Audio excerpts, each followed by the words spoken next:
Unlock your potential every Thursday with our podcast, Refresh, Relax, Renew. Join Coach Raquel as she guides you through personal development journeys. Each episode focuses on actionable steps to enhance your personal journey. The podcast features 3 main segments to keep you engaged. We start with discussions on trending topics relevant to your growth. Then we unbox solutions to common challenges we face daily. Finally, stay updated with fresh funding opportunities each week. Tune in every Thursday for new episodes, and see you there.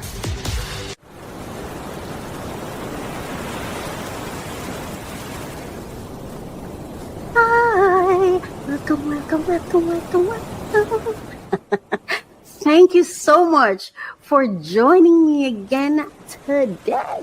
Thank you so much for being here with me today, for staying with me. We just completed episode 15, and I'm so grateful. I'm so grateful to be here with you today. I am Coach Raquel, of course, and it is my absolute pleasure to have presented this episode to you today. It is my hope that it was very useful for you, empowering, inspiring. I hope that we provided you with some solutions, some inspiration, motivation, overall empowerment. And I just want to say thank you to my faithful viewers. Thank you for those who comment. Thank you for those who keep coming back. I just want to say thank you. I feel so blessed. I feel humbled. I feel grateful. Thank you so much for watching and for listening to Refresh, Relax, Renew with me, Coach Raquel. And of course, as you listen to this episode, we're going to be going into some interesting and emotional issues. And your girl might have gotten a little bit emotional, but I didn't cry or anything like that. And I feel so empowered. I feel empowered that I can talk my story and I don't have to break down. That is something that's a goal of mine, to be able to share the story without breaking down and getting emotional and crying. Not that that's a bad thing, if that's where you are, because I'm not afraid to cry and I'm not ashamed. If I cry, I cry. But for me, I just want to be able to share and not necessarily have to, break down too often. So thank you. It has been my absolute pleasure. So let's get into it. Let's go. I love to open new packages.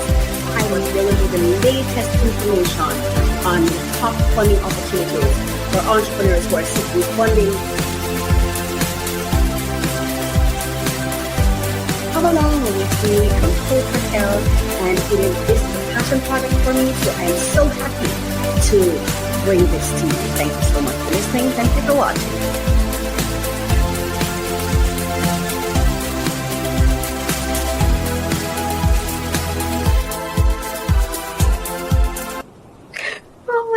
Such beautiful music. Hello, beautiful people. How are you doing today?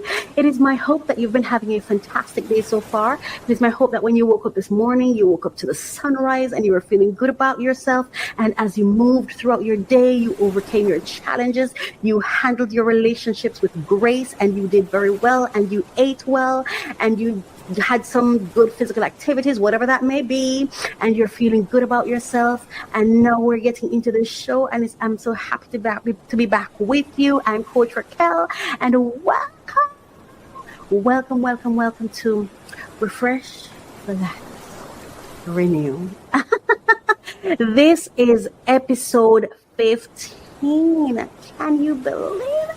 We're off both hands, so it's 10-5, episode 15, season 2. I am so happy to be here with you. It's such a pleasure of mine to be here with you in this way, to share with you in this way, and I'm just looking forward to a great show.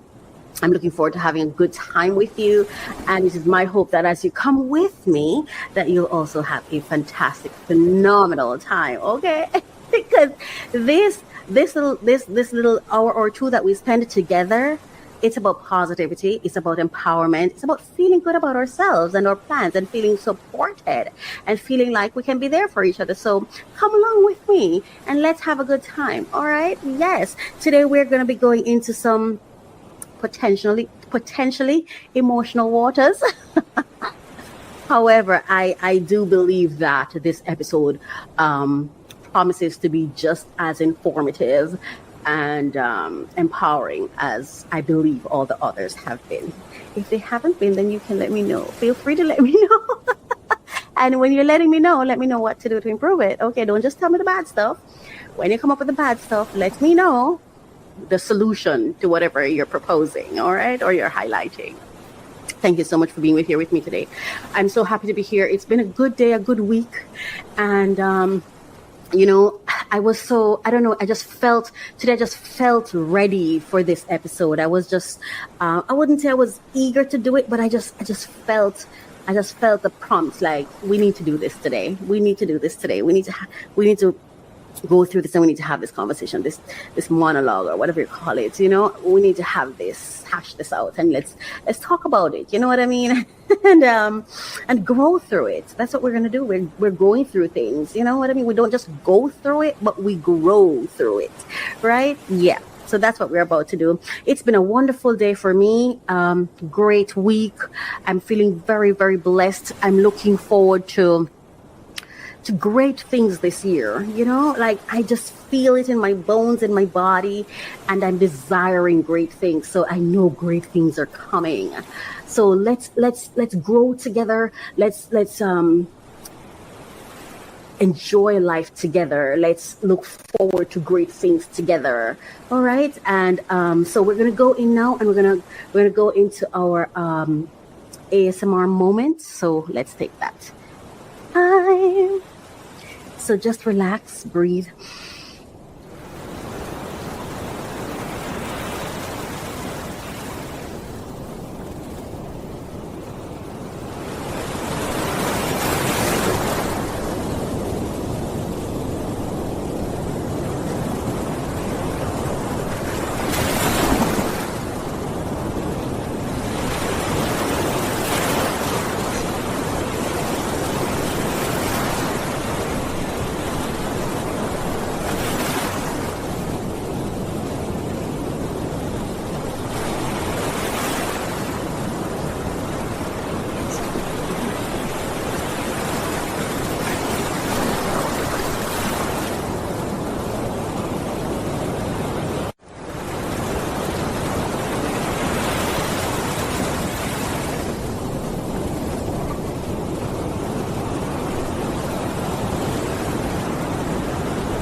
Isn't that a beautiful sound?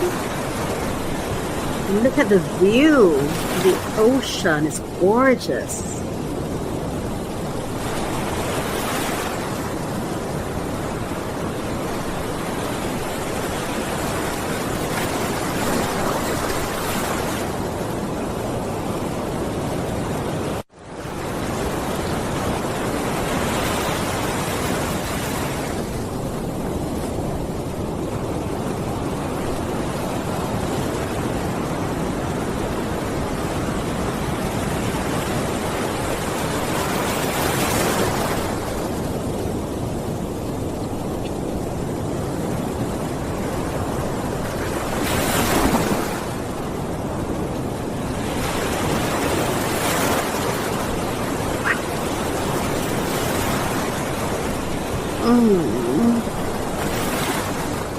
So beautiful. Wow, I hope you enjoyed that moment, our ASMR moment. I hope you enjoyed it.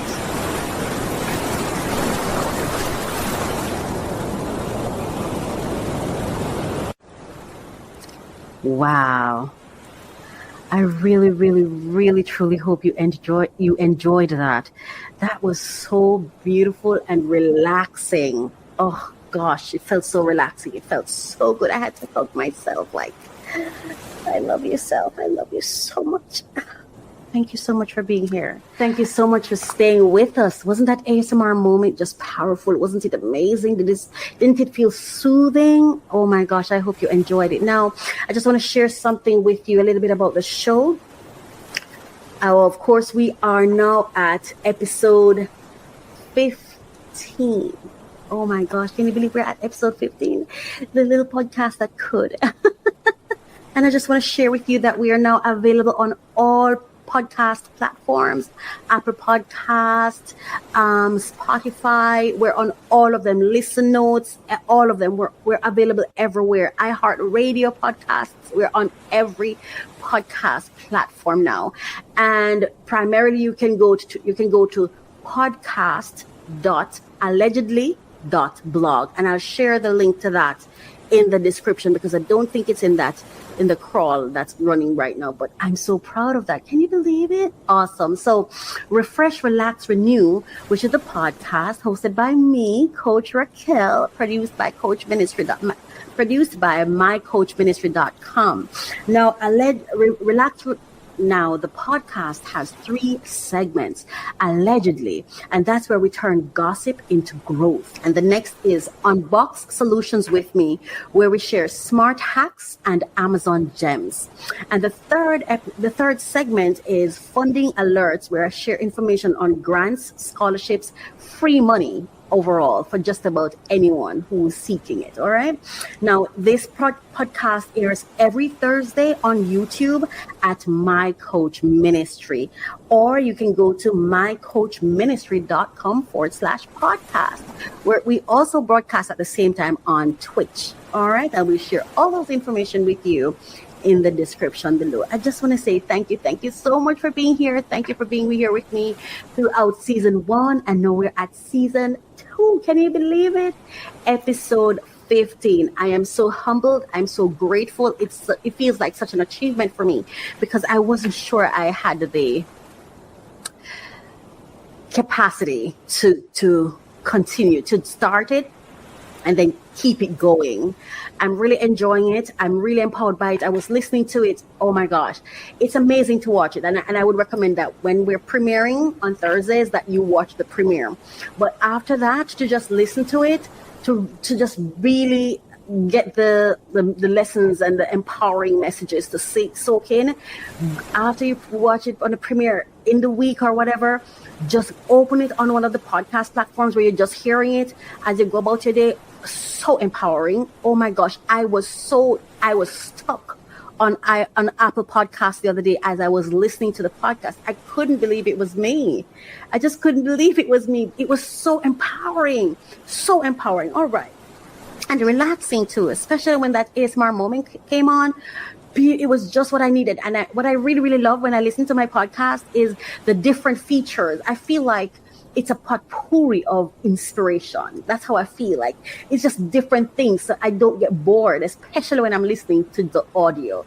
It was really, really lovely, really lovely. So, and of course, I'm going to be sharing with you one of my prayers from this book. That's Prayers by Raquel Reese, aka Coach Raquel. So that's me. I am Raquel. So and this book is on Amazon for anyone who would like to have a copy. So we're going to be reading this one today. Okay, and it's called Overcomer's Prayer.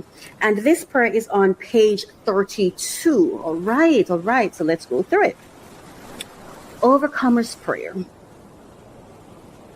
Lord, please give me the strength to survive it. Grant me the wisdom to learn from it. Empower me with the will to leave it behind. Equip me with the courage to forgive the cause of it. Inspire me with the knowledge to deal with it. Teach me the patience to go through it. Guide my feet away from it. Let me know my ability to cope with it. Redirect my mind to never entertain it. Strengthen my heart to heal from it. Bestow on me the faith to overcome it. Hallelujah. Speak to me so I can't attend to it. Guide my consciousness so I won't repeat it. Change my thoughts so I cannot be victimized by it. Amen. Glory. That was a beautiful prayer and a very, very empowering prayer. Very empowering prayer. I hope you enjoyed it. I hope it helped you. Even more than that, I hope it helped you, because if you're going through anything, no matter what you're going through today, just remember that you can get past it. You can get over it. You can deal with it. Just talk to your source. Talk to the God of your understanding. Talk to the God of your life and ask for help. Seek help. Seek help. Okay? All right. Thank you so much for staying with us so far. Now it's time for us to go to our next segment, allegedly. All right.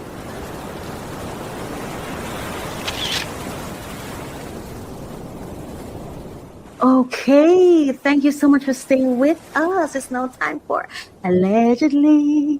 Allegedly. Oh my goodness. So we're going to go into our hot topic, trending topic segment. And before we go ahead into this, please, just a reminder that this segment is where we transform gossip into growth. This is where we delve into other people's stories with respect and with thought and consideration and positivity. And we do not criticize. At least that's not what we're aiming to do. And we do not disempower. We do not marginalize, and we do not ostracize. We empower.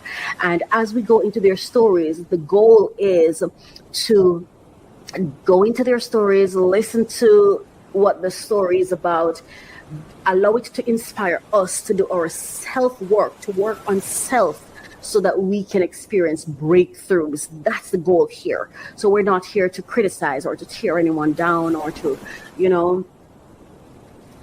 call them monsters and think. That's not what we're here for. All right. So thank you for staying with me and coming along with me. And we're now going to go into, but before, let me just read the copyright disclaimer under Section 107 of the Copyright Act 1976. Allowance is made for fair use for purposes such as criticism, comment, news reporting, teaching, scholarship, and research. Fair use is a use permitted by copyright statute that might otherwise be infringing. The intention here is to use it for the things listed. So we're going to go into, today we're going to be talking about, we're going to be going into the two interviews by two of our popular black men, Kirk Franklin and Quentin Latham, who goes by the name Funky Dineva. And I hope, Funky Dineva, that I pronounced your name properly. And if I did not, please forgive me. But I hope I did. I think that's what I heard you say, Quentin Latham. So Quentin Latham. So, all right. Yeah, Funky Dineva. And Funky Dineva is a podcaster. He's a YouTuber. And he's someone that I listen from time to time because I find him to be very authentic. And that's what I really, really like with him. And not just authentic, but I feel like when he speaks on stories, I feel like not only does he bring out the real, sometimes he has some real wisdom, to me, that he shares in those stories. And I feel like with him, he has this heart for his people. I feel like he has a heart for his people. I mean, sometimes he goes overboard because one day he said, they should just go under the jail or just die or whatever. And I could see the frustration on him when he said that. He was just frustrated, and like a lot of persons were, based on the coverage and how the whole case was handled or mishandled, in my opinion. But other than that, he's somebody worth listening to every now and again. Everything in moderation. And then we have Kirk Franklin, of course, who is an artist, a gospel recording artist who's been very successful. A lot of us have listened to him and prayed and worshipped and all of that, so because he's a gospel artist, if I didn't say that before. And so, these are the two men whose stories we're going to be listening to today, or their thoughts on today's what is happening in our world today. So we're going to go into that right now. All right.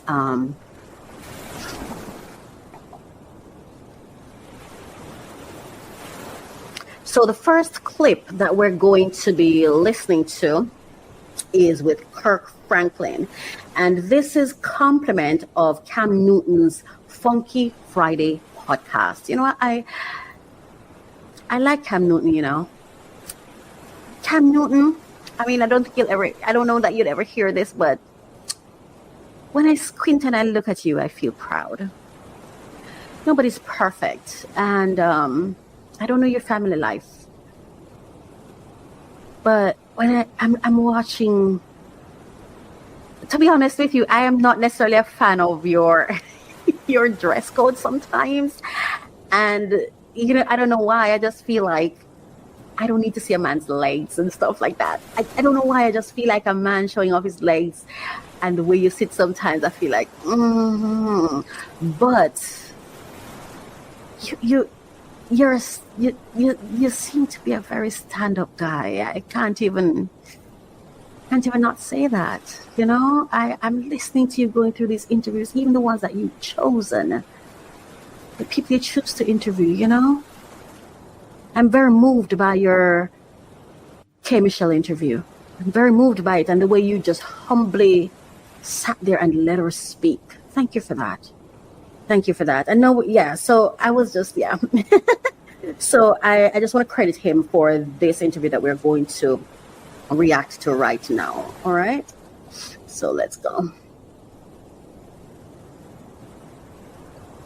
Told the story before. Look at that. Oh my God. No, let me say this, okay? Before the waterworks come, I'm going to do everything I can to not get emotional, because I really don't want to get emotional on this particular this program. I made a commitment to myself that we're not getting emotional on this program. That's not what this program is for. But we're touching sometimes on some close to home topics, okay? Some close to home topics. So please bear with me. Bear with me, all right?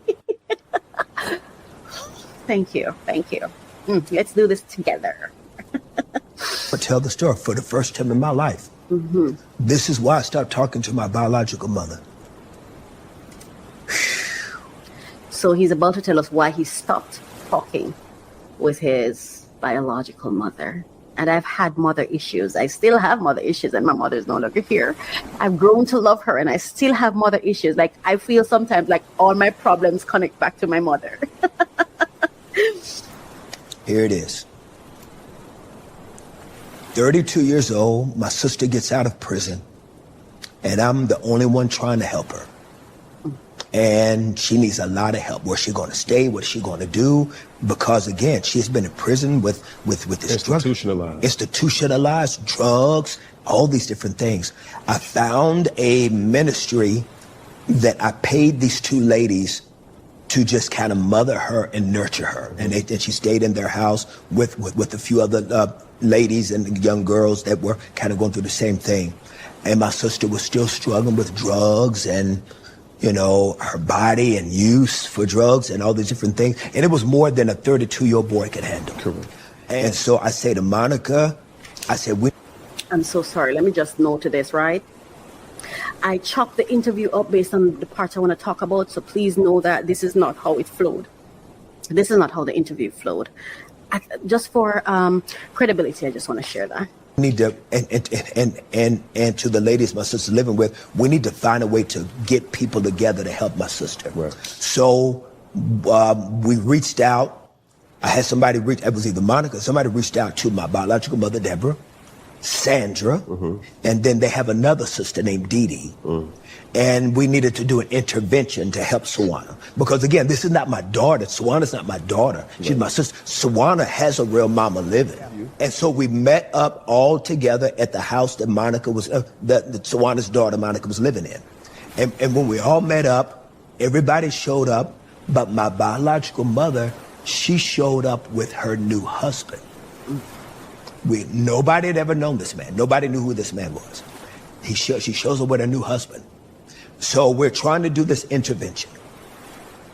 And it's not going well because my biological mother has always had a temper.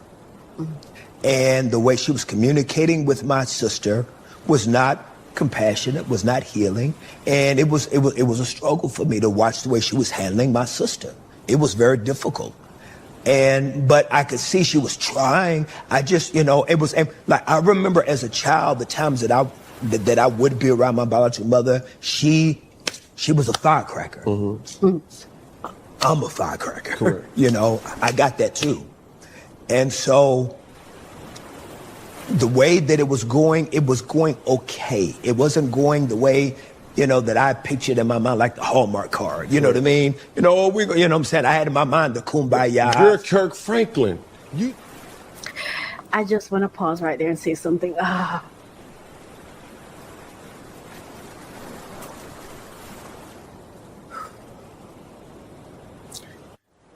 God bless all of you with mother issues. It's not an easy thing. Mother issues is just not an easy thing. I don't know if it's something we can ever overcome. I know for me, it is something that I remember when I was like 16, I hated my mother, but that changed for me. I'm not quite sure when it changed, if it was. I think it was like after she passed. I started being intentional about, okay, I have to find a way to reconcile the emptiness that I felt. When my mother passed, I felt nothing. I still haven't felt anything, and I'm hoping that one day I will feel something. It was just emptiness. I never felt good or bad. It was just this emptiness. It was just this nothingness. Nothing. Yeah. But I have gotten to a place now where I have taken the time to really just sit down and think about her. And also I've had some memories of times when, because for a long time I had just bad memories of her. I remember as he spoke about, his mom having a temper or whatever. I remember one day I asked my mother, I was in high school, around the same age, 16 or whatever. I asked her, why did she leave? I remember she said, we're suffering, Raquel, we're all suffering or whatever. And then, oh my God, I asked the impossible, I suppose. Because I then followed up with, so if we're suffering, why did he leave me? And all I felt was the slap across my face. One slap across my face, and she had really, her hands were fat like mine. And for a very, very long time, because at that age, I just thought she hated me. That's all I thought. I wasn't thinking at the time that question might have hurt her because maybe she had guilt around leaving me. I wasn't thinking, that's not what was on my mind. I just felt like she hated me. And so that was what I got. You know what I mean?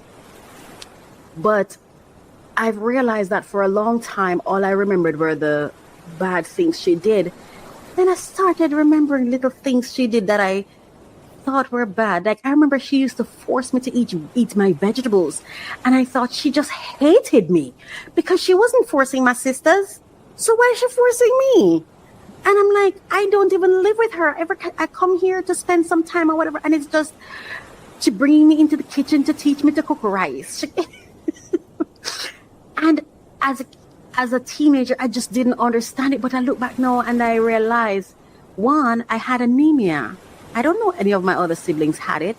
So I realized the reason she kept pressuring me, because I remember at school, I was fainting all the time. And they found out it was anemia that I had. So that is the reason she kept telling me to eat that's the reason she kept forcing me to eat vegetables. So that actually was an act of love, kindness. You know what I mean? But I misinterpreted it. And there were other things that she did. I remember one day, my mother, the person I was dating at the time and I were driving through this parish, and one of my sisters said to me, that's the parish my mother is in. And I'm like, yeah, where? Because I hadn't seen her for years. And she told me where, and we drove up there just to say hello. And when I went to say hello to her, and she came out and was like, oh my gosh, Raquel, whatever. Looking back, in the moment, I had a very different interpretation, but looking back with a greater awareness of myself and everything, I feared my mother, right? And even though I went to see her, I wasn't expecting anything good to come out of it. And I remember she came out, and looking back at it, she was happy to see me. She did something that, and I was in my early 30s, either late 20s, early 30s, right? And my mother took my hand. I hated her for this. But when I look back at it, I'm like, girl, this was her way of showing love to you. She took my hand. It was my right hand.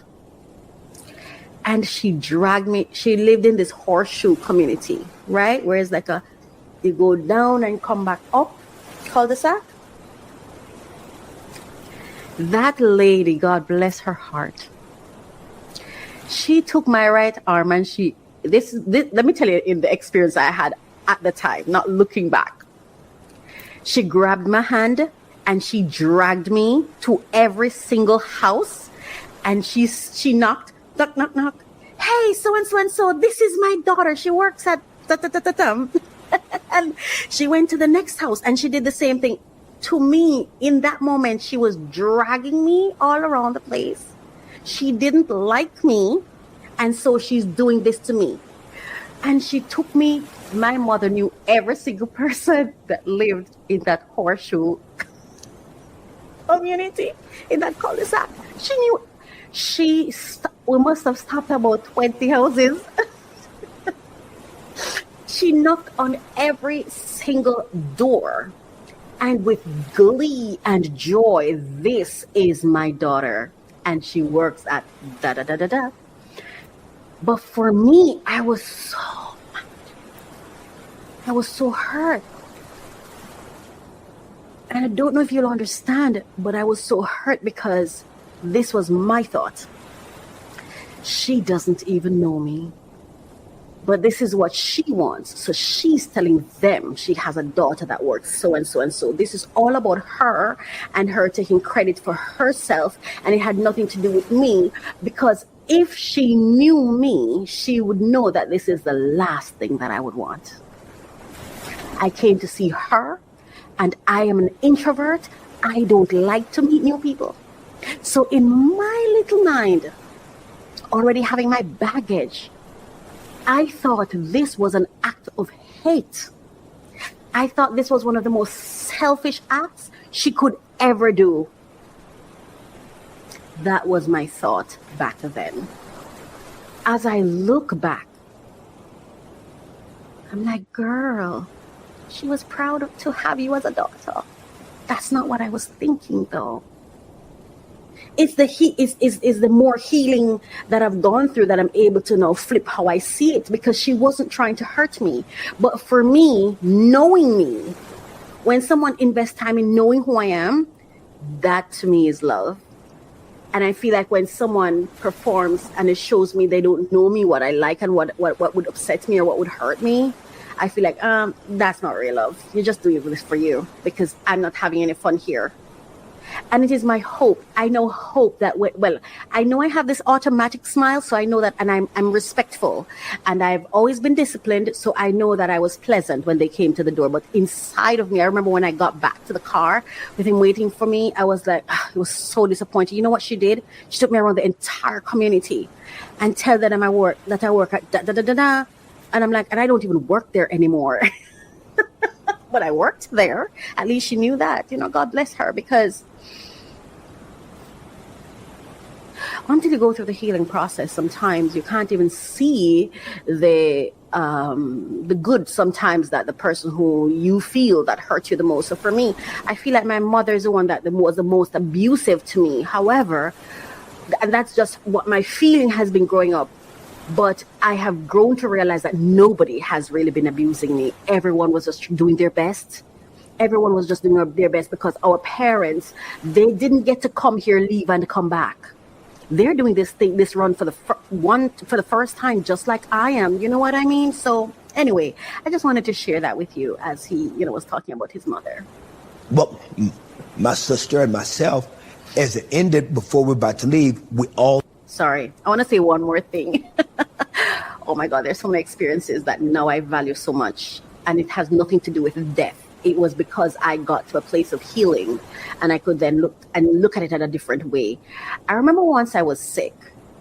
I was living in a different parish, and my sisters, they came and they got me, and they took me to the hospital, and then I was staying at my sister's home, and I was like blacked out. I was like sleeping on the sofa, whatever. And when I woke up, like my mother was there. And she said something, and this is my memory. I'm not remembering I don't have the same memory as my sisters do. I don't know if this is what they recall, but this is what I recalled waking up. It's like she said something to the effect of, you know how long I was waiting for this? I wanted this to happen. And I got up and I got dressed and I left. I didn't hear the ending of what she was saying fully. But looking back, when I look back now with more compassion in my heart for her. I get what she was saying, you know. She was saying I was waiting for this opportunity. And I was told that she was with me in the hospital the whole time. As I look back, what she was trying to say was, I was just waiting for something like this to happen, for us to come together. She wanted that opportunity. But for me, when I looked into my mother's face, all I saw was anger. It's not necessarily that anger was there. It's what I saw. It's just what I saw. Anyway, when I look back, there are so many instances when that woman tried to show me that even though she couldn't love me the way I wanted her to love me, that there was love in her heart for me. There's so many ways when I look at it now. And this is, again, please, has nothing to do with death, nothing at all. Because as I say about the death thing, I have no feeling. If she was here and alive right now, I don't think my response would have been any different, because I was in fear of her. So I still wouldn't even have gone back with this, because, yeah. So I'm just saying, though, I've gotten to appreciate and to at least balance things out. You know what I mean? Anyway, let's continue. All three hugged. We all three hugged, because mind you, we hadn't been around each other in years. When we started hugging, it was either Sandra or Dee Dee. I think it was Sandra. One of them said, oh, this is, well, I could hear one of them say, this is so beautiful. This is the way family should be. This is the way y'all need to be doing. Y'all need to be. And then I said, hey, guys, this is not about us. This is about Sawana. Mm-hmm. This moment is about Sawana. We need to focus on Sawana. Right. After I said that, Deborah's new husband in the corner, he yells, what you need to do is call your mama sometime. I said, sir, I don't know who you are, but she's the mother, I'm the child. He says, yeah, but you call yourself a Christian. I retched up and made my way over. I was giving go, and it turned into a whole mess. And my mother did something that crushed my heart. She grabbed his hand and said, come on, baby, let's go. Wow. You know, some of you may have listened to me, what I said earlier, and be thinking, how could she not have seen that? How could she not know it was because she was proud of her as she was walking around? You see, he talked about the fantasy, right? What I was hoping for from my mother was the grandest hug. This huge hug. I love you so much. I'm sorry for everything. I just adore you, and I'm so happy to see you. That's what I was hoping for. That's what I wanted. So imagine me wanting her extra time. I wanted when she see me that she sees nothing and no one else. And I got the opposite. She showed me off to everyone else. So looking back, it may look as if, how come she didn't get it? I'm the child and she's the mother. I'm also doing this lap for the first time. This life is my life experiences.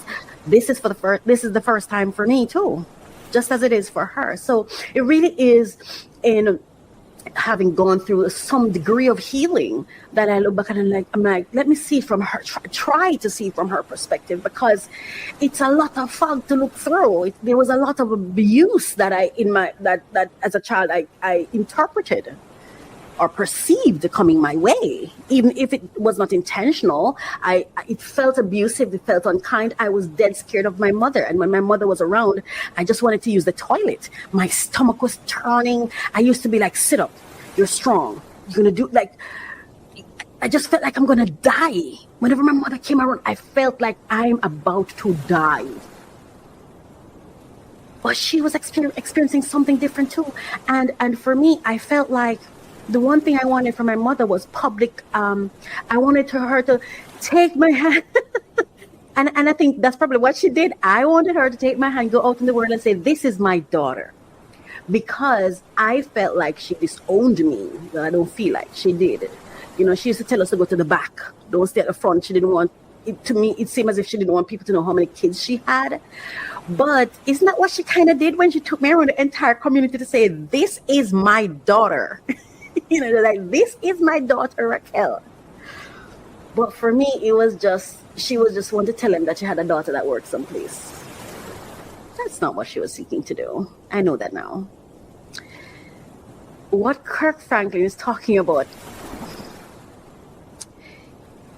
and if you listen closely to his voice, you know this is not an easy process for him. And he said this is the first time he has ever talked about this story. There's so many stories that, and I even have fear sometimes of talking about my stories from my perspective because I have siblings and I don't want to hurt them. And I feel like they were so much closer to her than I am that I feel almost like I'm trespassing. Not almost. I am trespassing. She gave birth to me, but I don't feel like she was my mother. She wasn't mine. I feel like she wasn't mine in life and she wasn't mine in death, you know? I remember I wanted to read, I think it's 1 Corinthians 13, that 1-8 about love. I wanted to read that at a funeral. I didn't get to, and it's okay, you know, but it's weird talking about my mother because I don't feel like she was mine. She's mine. She's not mine. I literally feel like I'm trespassing by sharing this story. And to be honest with you, I don't even know what repercussions may come from it. You know what I mean? Anyway. And she walked out of the house on her 2 kids. And she stood by the side of this NIGGA and walks out with him. And they told me I must have blacked out because they told me what I said is they said I followed them outside on the porch, because in that hood you got porches. Yes, sir. They said I walked out and followed them on the porch and I yelled at my mama, "That's right. Go ahead and walk out like you always do." You know the one thing, and I love my sister so much. I hope she knows I love her. I remember my older sister when my mother was in the hospital. She was stooped down on the ground and she was there. She's like, she needed to come talk to her, Raquel, and Raquel, you need to tell her everything. Get upset, say what you have to say, Raquel. She wanted to come and tell her and say what you have to say. You need to say what you have to say. You need to say it. You need to express yourself. You need to say it. But for me, I stood there and I'm thinking, this lady is in a hospital bed. What am I going to say to someone in a hospital bed? I have nothing to say. The one thing I wished was that I just asked the question, did you want me? And if you didn't have me, why did you have me? Why am I here? Anyway, I never said anything,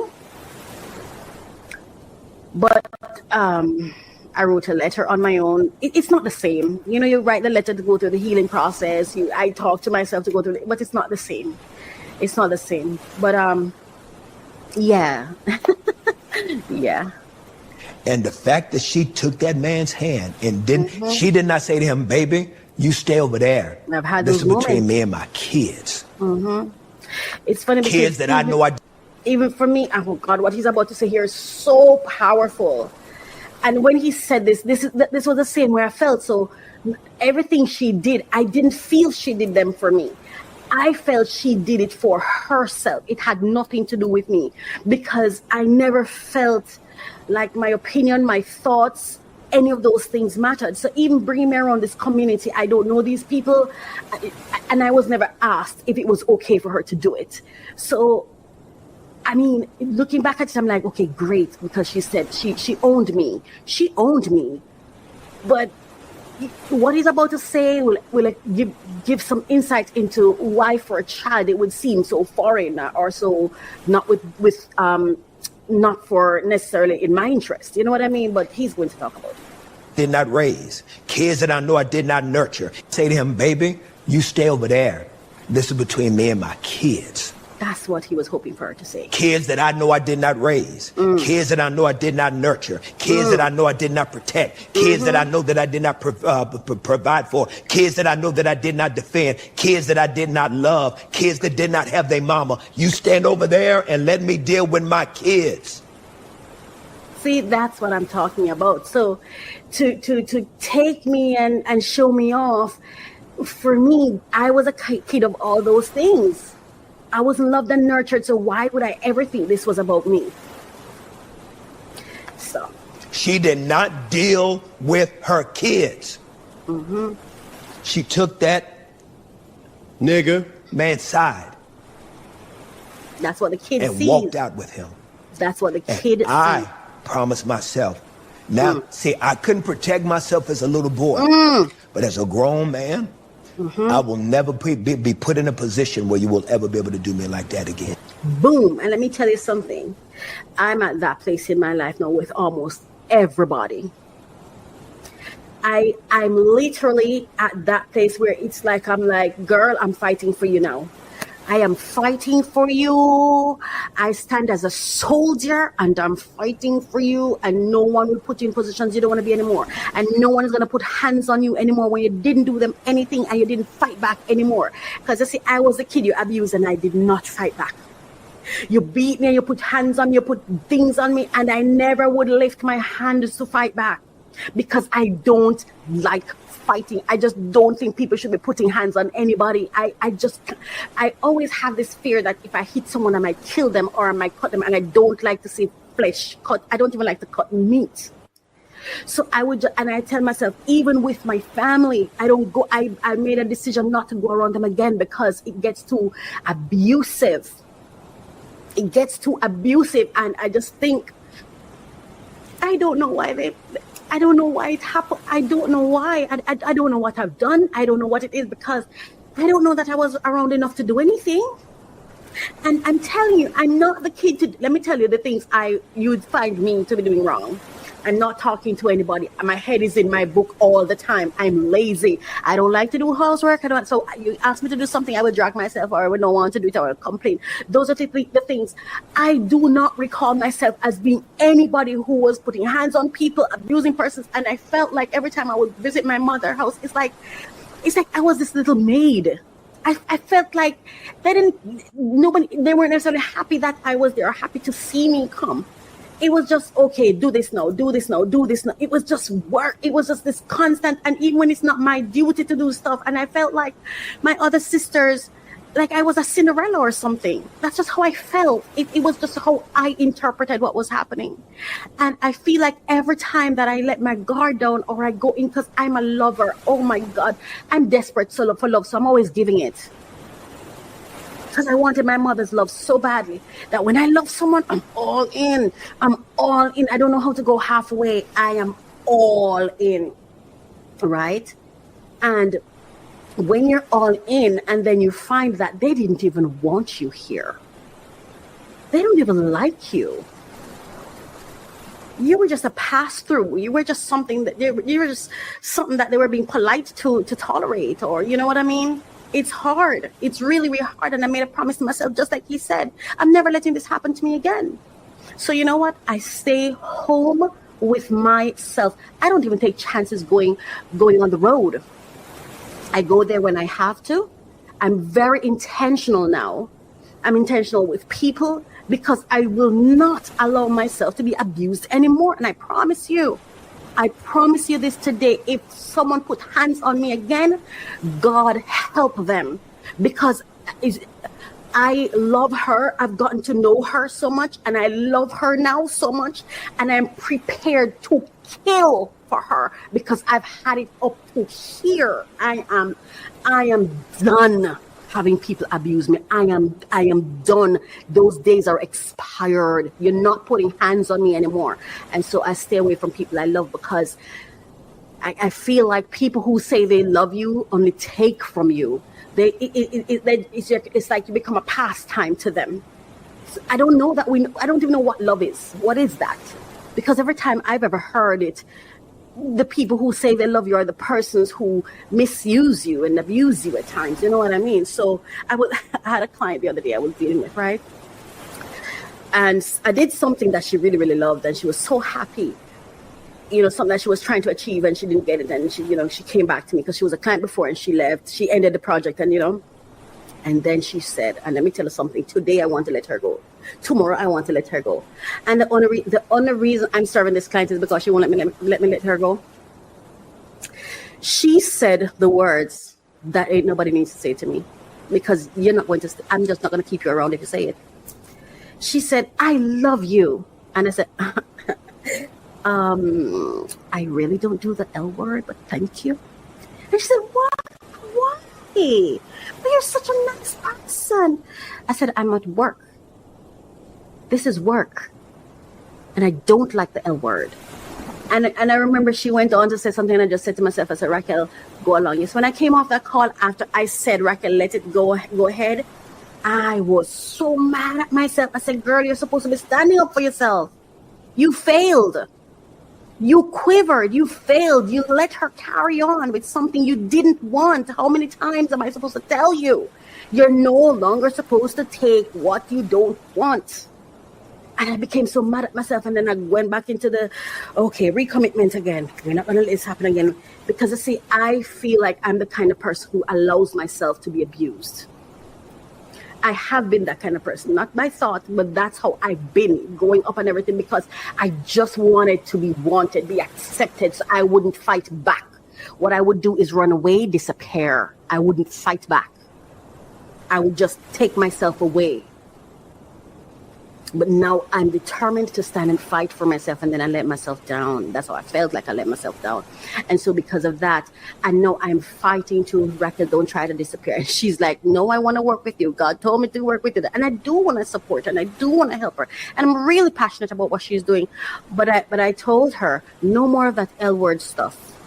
This is business, because I feel sometimes too that people put those emotional things in there to blind you so they can get what they want out of you, because now you're thrown off.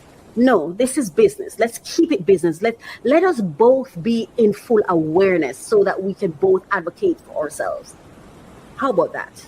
That's the best gift you can give me. The best gift you can give me is clarity, respect, and fairness. That's the best gift you can give me. I don't want love. Give me respect. Give me clarity. Give me fairness. Yes? Anyway. Yeah. And so for 23 years, I did not see or speak to my biological mother.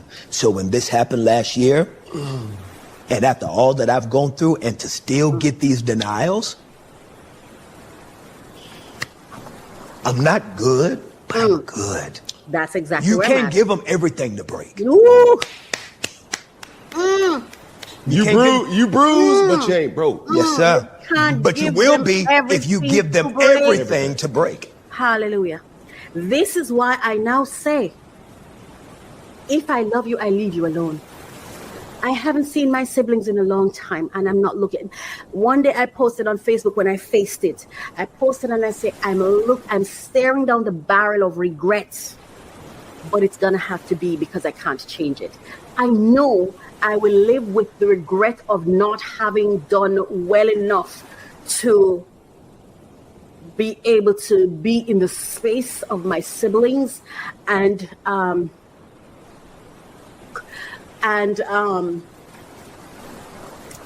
fail at having a relationship with them. That I'm gonna die with. I regret it, but I know I can't mend it. I can't fix it, because I cannot again present myself to be broken again. The little that I have left is for me. I can't risk it. I can't risk it. You know? And it's not because they're bad people. Let me be very clear. These are amazingly wonderful human beings who have gone through some things. But I feel like our parents, why do I keep saying feeling? It's not a feeling. The facts are our parents did not do the kind of job that would have cultivated love for each other within us, or for us to have good relationships. I really don't know why is it, because I don't see it happening to anybody else. But I feel like whenever I'm around, people are putting hands on me. I just don't understand it. Somebody's always mad at me. I think I was a spoiled child, but unless someone has some misconceptions around how I was raised, they don't know the facts. Because I was bouncing from home to home. I never had it any better. I just took what lemons I had. And I determined I was 8 years old when I made a commitment to myself. I said, Raquel, I was scared in the hut I was staying up on top of this hill. That's another story I'll tell another time. I was dead scared in the night by myself, and it was dark, and I kept hearing sounds outside, and I was so scared. I said, get up and go outside, face it. And I went out there and I faced it, and I draw this air cross. I was so scared. I said, okay, they said Jesus died on the cross. How can you use the cross, Raquel? You've got to use the cross. 8 years old. And I remember I said, okay, you have to use the cross. It's only the cross can help you right now. And I thought, okay, then draw the cross. And then on one side, put what do you have? And on the other side, what don't you have? And I remember saying darkness, birds. And I remember I said the birds was entertainment. I don't remember the rest of the things that I did. And I made a promise to myself, oh, they're standing in the dark by myself late in the night. And I said, you have to take care of you. You have to take care of you. And I made a commitment to go to school, pass my exam, get a job, and rent a 1-bedroom, get a dresser and a what was it? A dresser and a chest of drawer and a bed. That was the dream. And I was going to work to BBC to be able to do that. That was it. I was bound it was just, I grew up in an informal foster care system. Or as an informal foster care child, living here, there, and everywhere, and just not feeling wanted, valued, seen, accepted. Nobody wanted to know me. I was just this kid that they felt like she was always so dirty. I was just somebody who everybody thought, nobody asked me anything. I loved being with my dad. I did. As scared as it was, as absent as he was. I think he said absent to protect me from himself. Again, none other story. But I've come to this resolve. And so for anyone who has to interact with me, especially in an intimate way, that's where I'm at. And for me to accept anybody love me, they have to prove it. It's not words, it's pure actions. What interest do you take in me? Because I think a lot of times when people say they love you, it's the idea of you and the benefits of you and what they experience with you. Because half the time they don't know anything about you. They're not invested in what you do. They don't take time to learn. If you love me, you should know every single topic for every single podcast. You're supposed to listen to every podcast. You're supposed to like, share, comment. You're supposed to pour into me. You're supposed to know my comments. You should know what spaces I'm in, what I'm feeling, what I'm posting, what I'm sharing. You should take interest in learning what's going on with me without me having to tell it. And the same is required of me, which is why for me, I am taking my time because I know that I have to invest in whoever it is I take in. You know what I mean? But listen, I'm in soldier mode for this girl. I'm her security guard right now. Yes. Mm-hmm. You got to be very careful how you treat people because people still matter. Ooh. So let's still acknowledge the Black Queen and her ability to create life on this planet. Wow. And I want to say this about my mother too. From the memories that I have, I was the heaviest child.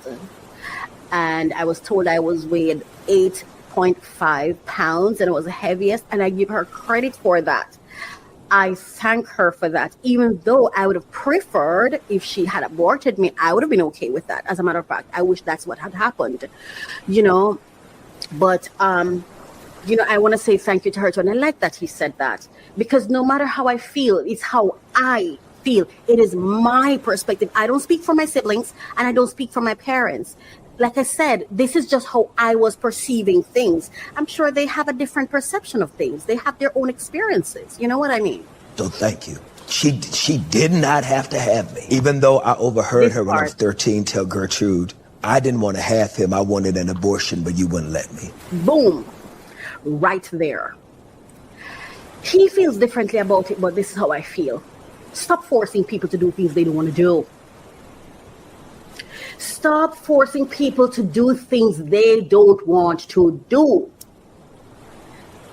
I know that people say life is beautiful and wonderful, and God knows I have. When I tell you, I've been so blessed. In my worst moments, God was always with me. God was always with me. There are so many angels that I've been blessed with, people who took me into their homes. I haven't even been able to thank everybody. I would like to, but I haven't been able to. And I've been blessed. God has been there for me, but I promise you, and God, this is no disrespect to you, but I would have given anything. I would give anything not to have been born in this way. So my life is God's. It's not mine, because I didn't choose it. And it is my hope that it's fulfilling whatever his desires were, and that he gets something out of it, because this is not how I would have wanted my life to go if I were to choose. I would want to have a family. I would want to have love in my life. And I just don't know how. And I want love, but I'm so scared of it that I don't know if I really, really want it. I want relationships, but I don't know if I really, really want it. Because I'm tired. I'm tired of giving everything I've got, only to find out that I gave pearls to swine. I'm tired. I am tired of trying. I'm tired of loving. I'm tired of desiring. I'm tired. So now I just honor her. Yeah, but I think if someone wants to have abortion, please let them, or take the child. Even if it's not abortion, maybe adoption or something. I don't think people should be forced. Because we don't know her story. We don't know what she went through and why she felt that way. We don't know how the child came about. When I was 13. Thank you, Gertrude, for encouraging Deborah to have a baby. I don't know, right here, to me, I feel like, yeah, maybe you're thanking the wrong person. Maybe the reason you're in pain and you had all this trauma was because of that person that you're now thanking. The person who you think was oh, great, thank you for doing this. But maybe to your mother, that was her trauma, the force to keep it. You know what I mean? And I think we've been forced to believe that life was good. You have life, you should be grateful. I don't know what's on the other side. Why should I be grateful? I mean, I'm not saying I have ingratitude. I've had some experiences that were lovely, but why? Says who? I don't know that I should be grateful for this. I don't know that I wasn't born as a punishment. I don't know that I was one of the angels God kicked out because, for whatever reason, who I was up there was unruly. I don't know if I'm on punishment. This sure does feel like it a lot of times. So I just feel that, but you know, it's his story and this is how he's interpreting it. But as I listen to him, I feel for his mother. And I don't know if Gertrude was such an angel as he may think, because Gertrude is his grandmother. Clearly, it sounds as though it was his mother's mother, you know. But if that lady did not want to have the child, how do we know what was the process of conception or why she didn't want to? And then the choice was taken from her, and see how it resulted? Story, interestingly, Cam, when the documentary came out, it is amazing how so many people of color in this country have the same story. Mm-hmm. We have really been a displaced race of people. Mighty God. Folk not knowing who their mom and daddy is real time, finding out years later that who they thought was this and not that. It is more common in our experiences as people of color in this Western world we live in than you could ever imagine. And that's heartbreaking. Mm-hmm. And I just want to say this. I'm not trying to be ungrateful. God knows that's what I'm trying to do. I am grateful. I'm humbled and I'm grateful.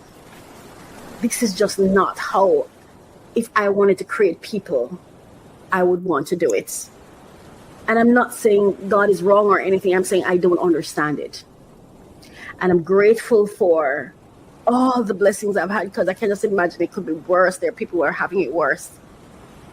And I've had it worse too. I've had some terrible, terrible, terrible times as a kid. Terrible times to the point now where I'm terrified. I love the outdoors. I love to go out. I love to love people. I'm someone who loves to love. I love to love. And I'm terrified of love. Terrified. Terrified. You know, I've been alone most of my life.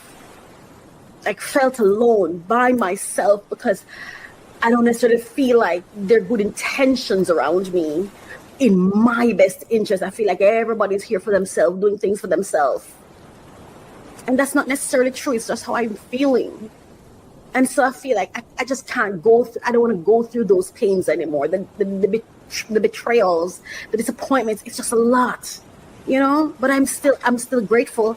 Those words, what he just said, and when you really think about it, and even for those who have met and who sometimes know their parents, sometimes who you think is your parent is not your parent.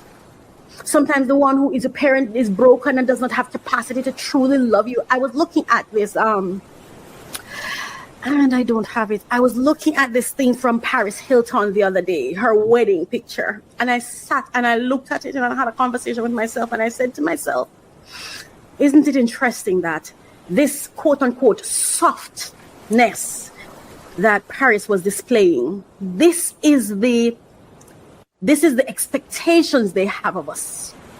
You should be mannerable and disciplined, and you should be soft. Here it is. You should be soft. You should be this. You should be that. I wasn't given affection as a child. So how are you expecting affections of me? You're expecting me to show up and I love God and I should not shout. I should not yell. I shouldn't be a whore. I shouldn't be all these things when what were the examples? What were the seeds that were planted in me to produce that? It's like you're giving me, you want me to fulfill this fairy tale that I never lived. I never lived it. But you're wanting it out of me. What is that? Anyway, let's go, because this, you know, I don't even know if I'm going to go to the other story, but here it is. I just want you to see the picture of it. The picture of perfection that I feel like this is what they want from us. This softness, this love, this compassion, this all of these things. But as a black community, did we receive that? Where are we supposed to get it from to give it? You know? Let me continue and see if I can go through this one because time. I've started embracing actually when I get it wrong. So this is Quentin Latham, otherwise known as Funky Dineva, and he's talking about manhood and where we are as men, where our men are in today's society. He's on Revolt News on YouTube. Sometimes, you know what I'm saying? I actually love that. I think it adds a beautiful piece of nuance to it because we do gossip wrong sometimes. We call our friend, we tell the story wrong and be like, oh shit, girl, I got it wrong. I don't say he was down there cheating with Stephanie. He was really down there with Michelle. You know what I'm saying? I love it creates an opportunity for me to come back and say, y'all, I got it wrong yesterday. There is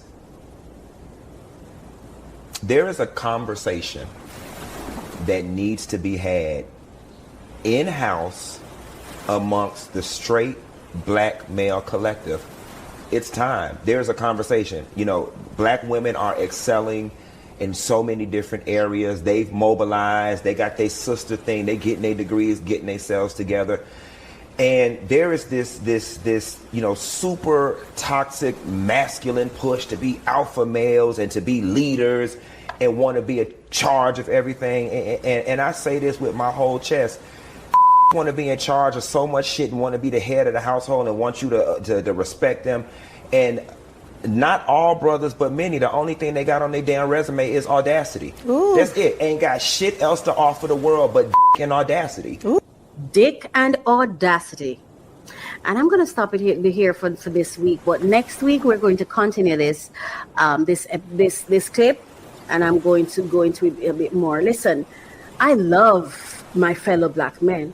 But he's onto something really, because to be honest with you, what is our men offering us but dick and audacity? Even if they're not the one that proposition you, even if for me, sometimes I just want to have experiences with men. For example, I have even said, I wish I had a male friend, But I feel like if you're kind towards a man, if you're friendly towards him, it's like he feels you want dick because you're single.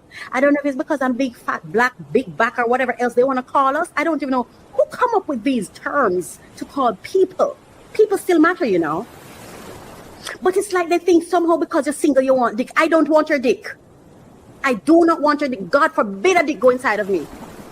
Because I've never gotten up from a dick and feel good. It has always made me feel sick. What I'd like is some French. I love friendship with a man to learn to understand them better so I can get a different perspective of them. But I'm going to leave this to next week. I'm not trying to talk down on men. But geez. Anyway, thank you so much for staying with us so far. This has been Allegedly.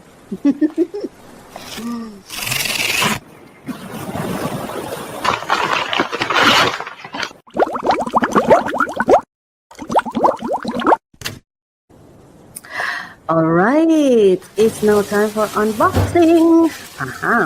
So this is me unboxing my grocery. I'm in the kitchen, and this I purchased at Price Mart. Loud.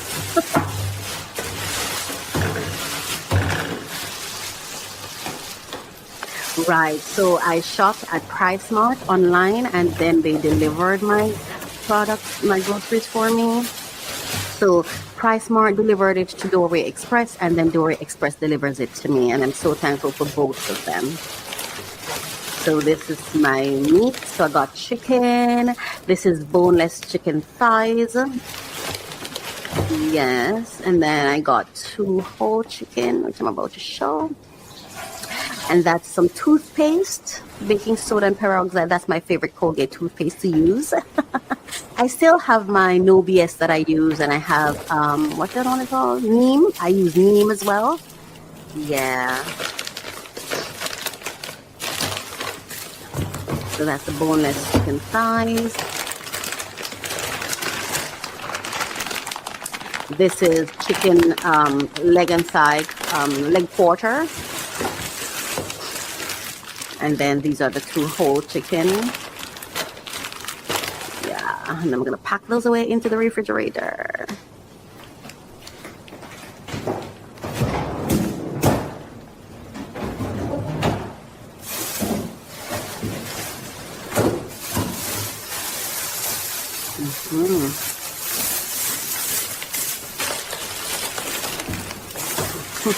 So whenever I'm packing my chicken, my meat into my freezer, I put them into another bag first and then put them into the freezer, because I just don't like when the refrigerator is dirty. I don't like it. OCD. Yeah.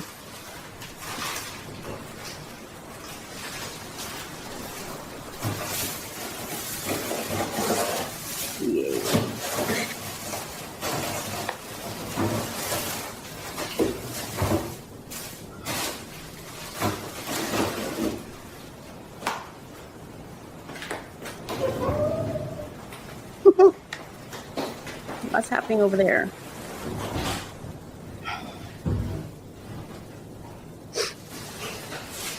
I love unboxing. I love unpacking. I love unveiling. I just like to, do that kind of thing. Right. More bags.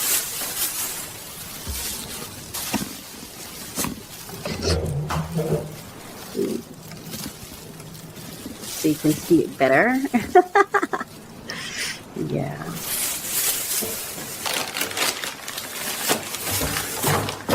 Ooh. We're putting the meat away.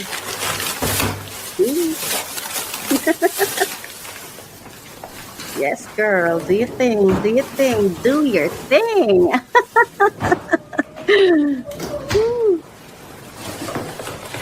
I wasn't trying to slam the refrigerator door, but it's very heavy. It's like you have to push it with intention.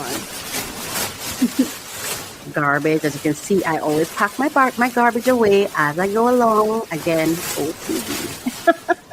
I don't like when I'm done. I have a lot more work to do. I'm like, why? Yes. So I put away the garbage as I go along. Yeah.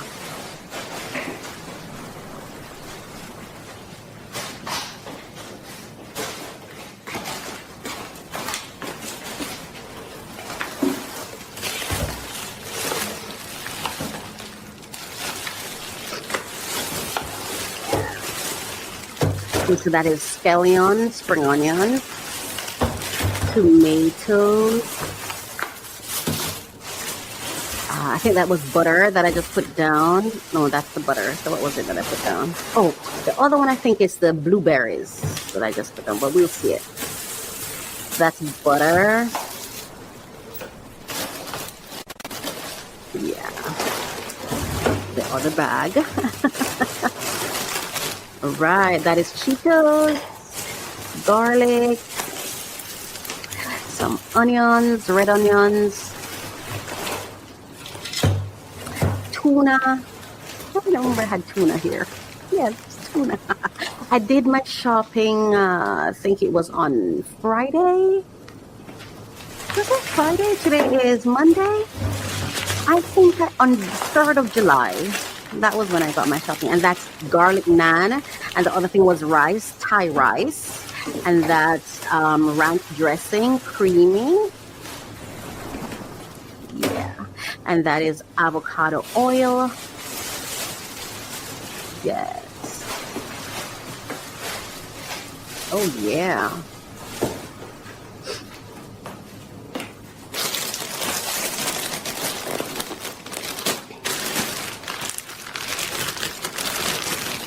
Garlic naan. Tandoori. It is so delicious. I had it for dinner today. I had the naan with jerk chicken and some homemade coleslaw. Oh, delicious. Yeah, that's the blueberries.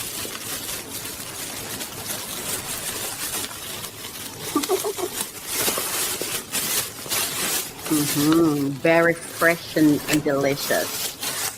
Yeah. And I only buy seeded fruits. Ranch dressing, tuna, as I said before, onion. So pretty much you've seen everything. So let's just scroll down a little bit. Oh yes, so I bought a pot, Ceramax. And we're going to open it now. Oh yeah, you know I like to unbox. Tingles. I love this pot. I've used it twice so far and I absolutely love it. Yeah.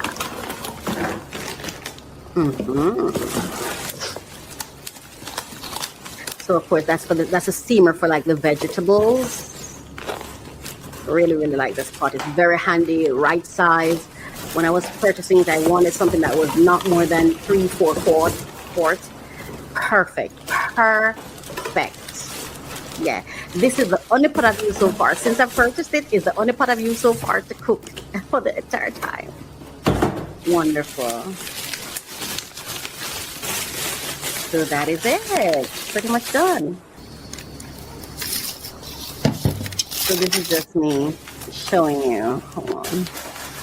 Right, so that's all that I ordered this time around. I'm just showing you everything that I said I had. Yeah. That's it. Thai jasmine rice. I really like that kind of rice.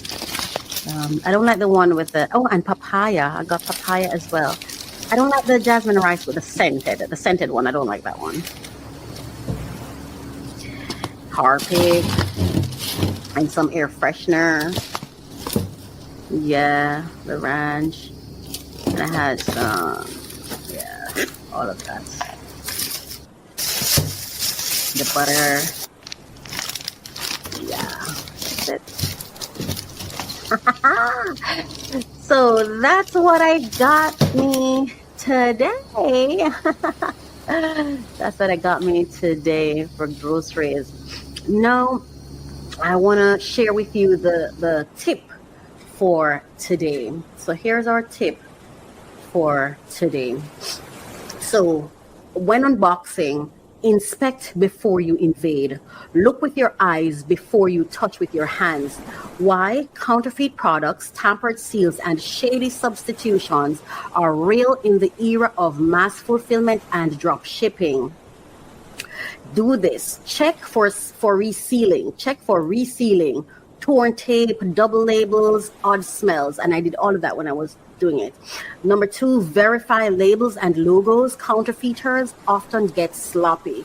Snap a quick photo or video before opening for proof in case you need to report an issue. So that's our tip for today's unboxing. Thank you so much for sticking with me, for staying this long. Now, let's go to our final segment.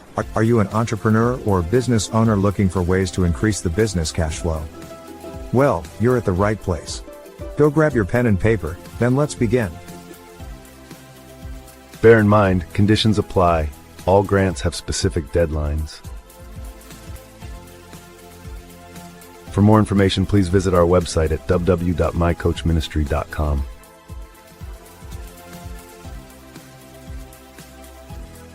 Scan this QR code now and begin. All right. All right, welcome to my website, mycoachministry.com. Under resources, hit funding blog. Now we have a new set of grants. I think it's 80 available grants this month in July 2025. Hang on here, let's make sure you're seeing me. Okay, for July 2025, we have 80 grants, and I just want to quickly run through some of these with you, just real quickly.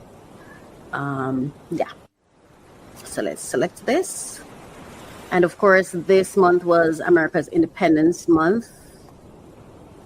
All right, so top grants to apply for in July 2020, 80 opportunities you shouldn't miss. Okay, and as usual, we are pleased to provide you with these funding opportunities and resources. You are welcome to share this information with your personal and professional networks. We are not affiliated with these organizations, so please direct any specific inquiries to them. This article mentions over 80 grant resources and opportunities for global Canada-based and US-based businesses. There are also over 90 additional opportunities in 35 US states and DC, which are kept updated on this blog. Awesome. So let's go So as I said before, over 80 grants available, and here are the funding opportunities. Now, reminder, if you are awarded a grant or accepted into an accelerator or fellowship, we would love to know over here. I'd love to know about it. So please email me and share your news, or come right here to the blog and leave it in the comment section. Of course, we shared our grant funding checklist before. And going down now in global funding opportunities, there are 18 listed. All right, 18 that was updated this July. On the 1st of July, this blog was printed. So there are 18 grant funding opportunities, which are global. Global meaning anywhere in the world you are. You can come and check, and it's under the global opportunities that you would actually check for that. Now going down, we have for Africa specific funding opportunities. There are 2 listed here, and that's for Africa. And now as we go down for Canada specific funding opportunities, there are 11 grant funding opportunities specific for Canada. And then as we go further down, we have funding opportunities within the United Kingdom and Ireland. And there are 2 opportunities listed for July 2025. And then we have funding opportunities within the United States, and we have 44 grant opportunities listed for July. And of course, as stated before, if you are seeking specific grant opportunities for specific states within the United States, right? So, for example, you want to know what grants are available in New York or Florida or wherever else. So there are over 90 additional opportunities in 33 U.S. states and DC that are not mentioned in this article above, but in the article above. However, if you have questions about funding/grant resources and opportunities for the most recent opportunities by state, just click the button below where it says Ask Coach right here. Just click that button and send me a detailed request. You can also click this one that says Members Chat.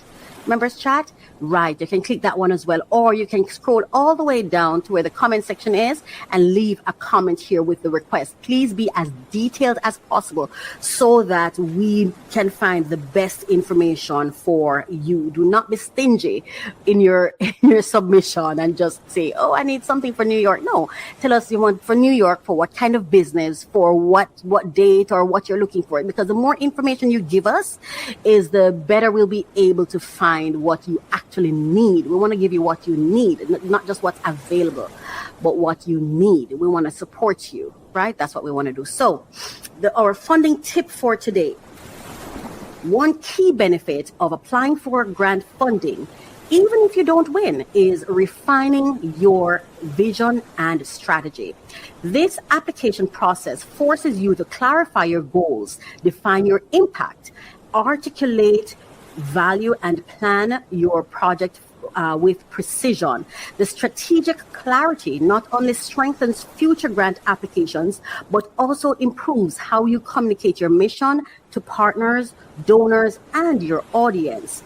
It can open doors to other funding, collaboration, and growth, even without winning the original grant. So this is not a waste of time. And one thing that this did not say that I will say, it also introduces you to people with money. They've seen it. And also when I shared with you, I think it was either last week or the week before, one of the tips or reasons, the statistics on people who win grants, it said in it that people who are repeat applicants win. People who reapply like 2-3 times. Once they see you're constantly doing it, they see you're committed, you really want to do this, you really are interested, then they will consider you. So do not sell yourself short, and remember that this process is worth it. It is absolutely worth it. Oh, wow. It is my hope that today's episode was useful for you. I hope that in today's episode, we shared useful information that was worthwhile for you, that you can use, that you can share, that you can benefit from. And I hope that at the end of this, what has been communicated to you is that we're here to support you. You're not alone. I'm here to support you. That's what I want to do. So in the comment section, share how we can support you through this program. Share what information that you would have needed, but I probably didn't share it this time around. Let me know what your interests are. What are you looking for? Scholarships, funding, what? So we can find the information and include it in the program for you. Thank you so much for being here and for staying around as we went through this episode. Oh my gosh, episode 15. This has been episode 15.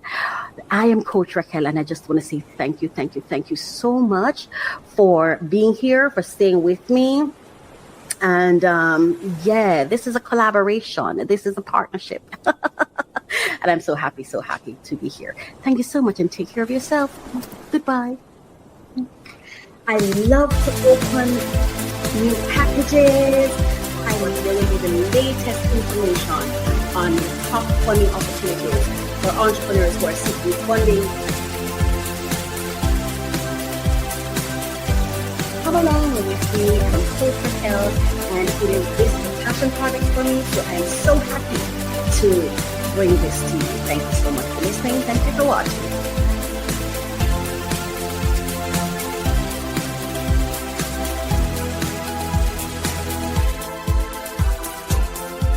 Unlock your potential every Thursday with our podcast, Refresh, Relax, Renew.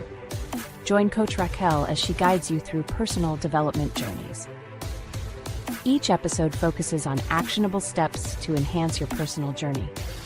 The podcast features 3 main segments to keep you engaged. We start with discussions on trending topics relevant to your growth. Then we unbox solutions to common challenges we face daily. Finally, stay updated with fresh funding opportunities each week. Tune in every Thursday for new episodes, and see you there.